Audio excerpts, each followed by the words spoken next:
Bonjour à tous, bienvenue pour ce nouvel épisode de Dans les rues de Paris. Aujourd'hui, nous allons nous rendre dans le boulevard de Magenta, qui se situe dans le 10e arrondissement de Paris, très exactement ici. Pour information, au départ, je souhaitais évoquer dans cette vidéo l'attentat du restaurant Véry. Donc restaurant Véry qui se trouvait au boulevard de Magenta, et attentat qui eut lieu en 1892. Mais ça aurait fait une vidéo un petit peu trop longue, donc j'ai préféré dédier un numéro de Dog d'Histoire à cet événement. Et ce numéro, vous le verrez la semaine prochaine. Donc maintenant, on va s'intéresser à notre carte postale et vous voyez d'abord, évidemment, le titre Paris, boulevard Magenta, CLC. CLC, c'est pour l'éditeur Charles L'Hôpital. En dessous, on a une inscription au crayon et là-bas, à droite, vous avez une date au tampon, 28 avril 1905. Donc ce n'est sans doute pas la date ni du cliché ni de l'édition, mais dans tous les cas, elle nous indique que la photographie n'est pas postérieure au mois d'avril 1905. On s'aperçoit aussi que notre carte postale était un petit peu abîmée, sans doute à la suite d'un collage. Ici, on se trouve très exactement à l'intersection entre le boulevard Magenta et le boulevard de Strasbourg. C'est ce que nous apprennent d'une part la multiplication des lignes de tram ici et la présence de ce magasin qui était situé au 70 boulevard Magenta. Vous voyez, chemiserie du patronomètre. On le retrouve dans cet extrait d'almanach qui date de 1909 et vous voyez bien 70 chemiserie du patronomètre. Là, on a un extrait cette fois du journal de la finance qui porte sur les créations de l'établissement en 1896. Donc notre cliché a été pris entre 1896 et 1905. Donc, comme on l'a dit, on est à l'intersection entre le boulevard de Magenta et le boulevard de Strasbourg et pendant toute notre vidéo, on va vraiment se cantonner dans cet espace. Et là-bas, vous avez aussi un dentiste dont on reparlera tout à l'heure. Donc Magenta, évidemment, c'est un nom qui fleure bon le Second Empire puisque c'est le nom d'une bataille remportée par Napoléon III en 1859. Toutefois, en réalité, le boulevard trouve son origine sous le règne de Charles X où il a été décidé de son percement. Sauf que, bien sûr, il doit l'essentiel de ses aménagements au baron Haussmann et c'est sous le Second Empire qu'il est étendu, élargi et c'est aussi, bien sûr, sous le Second Empire qu'on construit les immeubles haussmanniens que vous voyez ici. Si on regarde notre plan de 1912, notre photographe s'est posté ici. Vous voyez bien d'ailleurs les lignes de tram qui passent par cette intersection. Notre boulevard Magenta part de la place de la République pour se terminer à la jonction entre les boulevards Barbès, Rochechouart et de la Chapelle.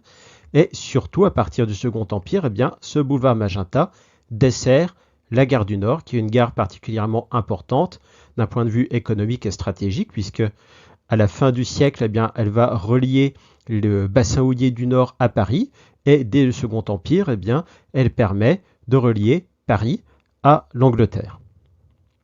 Mais normalement, la gare du Nord devrait faire bientôt l'objet d'un numéro spécial, donc je n'en dis pas plus. Et enfin, on va regarder une petite gravure où on voit très bien les travaux des années 1860. Maintenant, on va revenir à notre carte postale.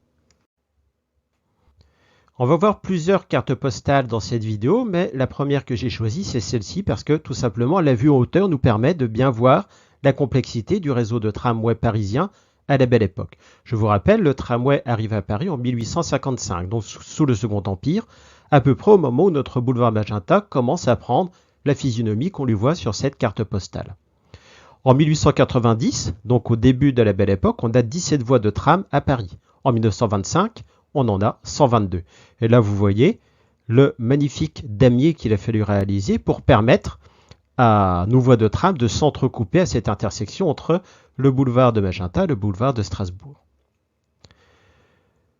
En réalité, ce développement du réseau de tramway parisien entre 1890 et 1925, il s'est fait de façon complètement anarchique, en particulier à l'approche de l'exposition universelle de 1900. C'est vraiment cette exposition universelle qui va entraîner la multiplication des lignes de tram et aussi la multiplication des compagnies de tramway à Paris. Et bien sûr, qui dit multiplication des compagnies de tramway dit aussi multiplication des modèles de tram qui vont circuler dans Paris. Ici, on en a deux. Le premier, là, qui est un tramway hippomobile, c'est-à-dire tiré par des chevaux, et le deuxième là-bas, qui semble aller vers le boulevard Barbès, et qu'on distingue assez mal. Mais donc, on a ces tramways hippomobiles, mais on a aussi des tramways mécaniques, des tramways électriques, etc. Et bien sûr, tous ces tramways, ils vont entrer en concurrence pour l'occupation de la voie publique avec les véhicules et notamment les automobiles qui apparaissent mais qu'on ne voit pas ici, et donc ces fiacres que vous distinguez sur cette carte postale. Mais toutefois, on n'est jamais mieux qu'au sol pour observer le quotidien des Parisiens de la Belle Époque. Et donc, on va maintenant changer de carte postale. Alors, regardez bien ici, on a exactement le même titre, Paris Boulevard Magenta, le même éditeur, CLC, on a aussi le même tampon et la même inscription au crayon. Donc on peut supposer que les deux cartes postales étaient collées ensemble et que cette inscription comme ce tampon sont des indications d'archivage. Vous pouvez voir d'ailleurs qu'on a aussi la marque de collage sur le côté. Donc on est bien situé au même endroit puisqu'on retrouve ici notre dentiste. Donc notre dentiste a son cabinet à l'étage et le rez-de-chaussée est occupé par le bazar de l'Est qui a sans doute pris ce nom en raison de la proximité avec la gare de l'Est. Et puis d'ailleurs, regardez bien les véhicules qui se trouvent là-bas et qui semblent former un joyeux bazar. On a notamment 2 ou 3 trams et sur l'un d'eux, on lit la destination Montrouge, gare de l'Est. Vous avez encore d'autres véhicules là-bas, mais qui sont malheureusement assez peu visibles. Et on pourrait s'amuser à changer encore de carte postale parce que c'est un carrefour qui manifestement plaisait beaucoup aux éditeurs de cartes postales. Sur cette troisième carte postale, ici, on se rend compte tout de suite qu'on est bien sûr au même endroit puisqu'on a à nouveau notre bazar de l'Est, on a aussi notre dentiste.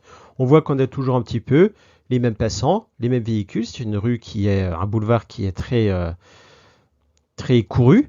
Et puis aussi, vous retrouvez les mêmes inscriptions que précédemment, c'est-à-dire la date au tampon, le griffonnage et également le collage sur le côté. Donc tout ça qui sont des indices d'archivage.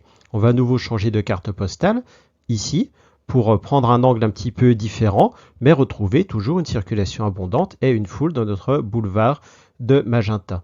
Et sur le côté, là-bas, on peut zoomer un petit peu pour voir plusieurs trams, et notamment 2 trams qui se croisent, où vous voyez les inscriptions à nouveau Montrouge, gare de l'Est.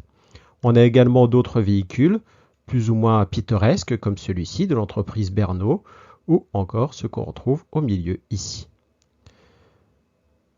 Et maintenant, on va s'amuser à coloriser notre carte postale pour lui donner un petit peu de vie. Et également, vous allez voir une petite photo qui nous montre le même endroit aujourd'hui. On se rend compte que finalement, ça n'a pas tellement changé. Donc je vous remercie d'avoir regardé cette vidéo. Je vous invite à vous abonner si elle vous a plu. Et puis, je vous donne rendez-vous dans une semaine pour le numéro de Doc d'Histoire sur l'attentat du restaurant Véry et dans 2 semaines pour un nouvel épisode de Dans les rues de Paris.